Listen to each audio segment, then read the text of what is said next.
Poker2Nite is brought to you by UB.net. Raise, stack, own. Welcome back to Poker2Nite. Scott Huff alongside Joe Sebok. Dana Workman and P2N Online are just moments away. But first, Joe, let's talk a little bit more about the 2010 World Series of Poker. Last week, we talked value tournaments where people could get the most bang for their buck at the WSOP. World Series of Poker Media Conference call was this week. They announced that tournament pre-registration numbers are up this year compared to last year. Do you think we're going to see 2006 level numbers, though, at this year's World Series of Poker? Well, I don't want to get carried away. I don't think that's going to happen, but the numbers are going to go up. I can't say it enough. People love poker. I don't want to hear any more about the poker recession, how people aren't going to come out. People are going to come out for the World Series of Poker. Okay, we covered it last week with the 1K documents, the stimulus package, where everybody's going to come and they want to play these events. That's going to continue to happen. I don't think that there's any doubt about that. So the numbers are going to keep going up. I don't know that they're going to go up to 2006 with the Jamie Gold level, but they're going to be going up. Well, I mean, you bring up Jamie Gold. What about the main event? It's everyone's favorite over-under to set every single year. What are the numbers going to be? Give us a hard and fast number for this year's main event. The main event last year was going to go up over the main event the year before. Okay, people don't forget about this. The fact that the 1D lockout happened, all of those players were turned away, really hurt those numbers, okay? So we're still in a pattern of going up. That's going to continue to happen. I'm going to set it at not quite 7,000. I'm going to say 6,932 players. You can take that to the bank in any bet that you have. I do expect it to go up, and I do expect it to keep getting bigger. 6,932, and they can take it to the bank. That's what I'm throwing out there. That's amazing. If it gets that big of a number, though, we're looking at maybe a $10 million first prize. That's always the key. That $10 million is really what's going to push people to get really excited. We've always wanted that. We used to have it. I don't know if we're going to quite get there. I hope that we do. It's going to be close, I think. It's going to be close. All right, we'll continue with our World Series of Poker preview. Dana Workman dishes on the best ways that you can follow the 2010 World Series of Poker on P2N Online.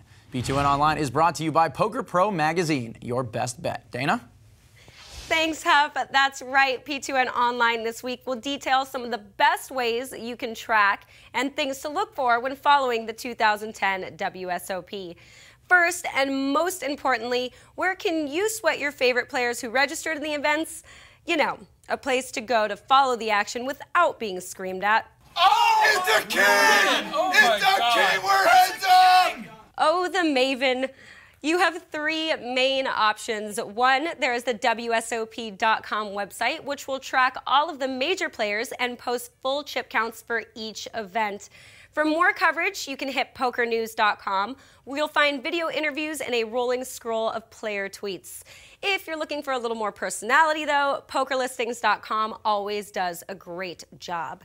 If you're looking for even more color, these are our top 5 sites you should check out daily. First is Dr. Polly's taupoker.blogspot.com.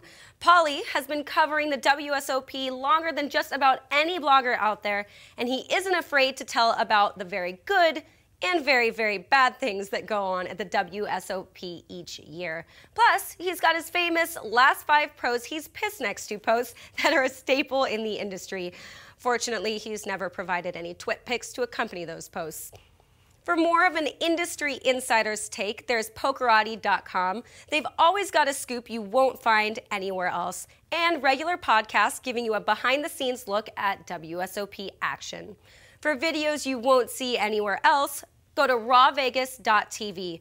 Over the past 3 years, they've brought you clips like the scooter race between Doyle Brunson and Amarillo Slim.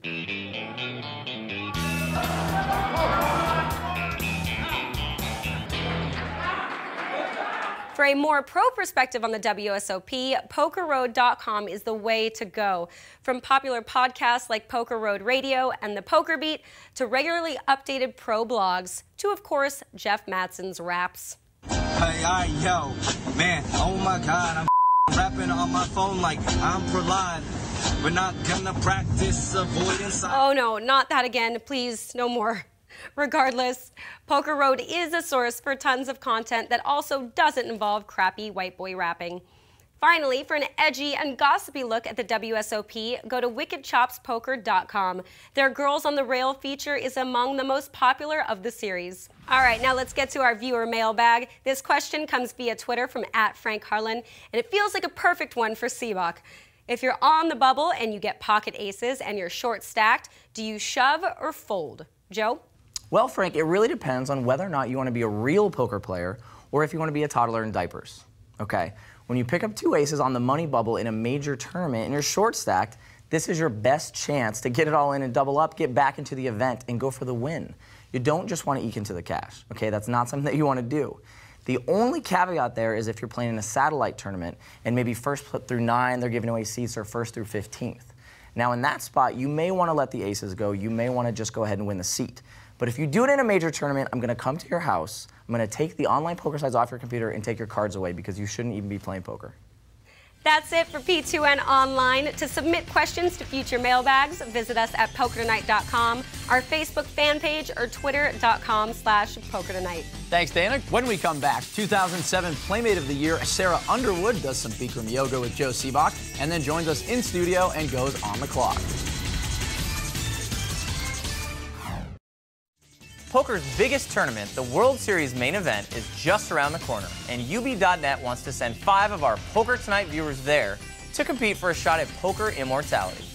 To get in on the action, simply go to UB.net and sign up for a new account with the Poker2Nite referral code. You'll then receive an entry to one of our satellite tournaments for a chance to play in the main event final qualifier on June 6th. Finish in the top 5 of the final qualifier, and you'll be on your way to Vegas with UB.net picking up the tab. While there, you'll get access to all the UB.net parties and a personal training session with either Phil Hellmuth or Annie Duke. So head over to Poker2Nite.com now for all the details, and hopefully I'll be seeing you at the main event this summer.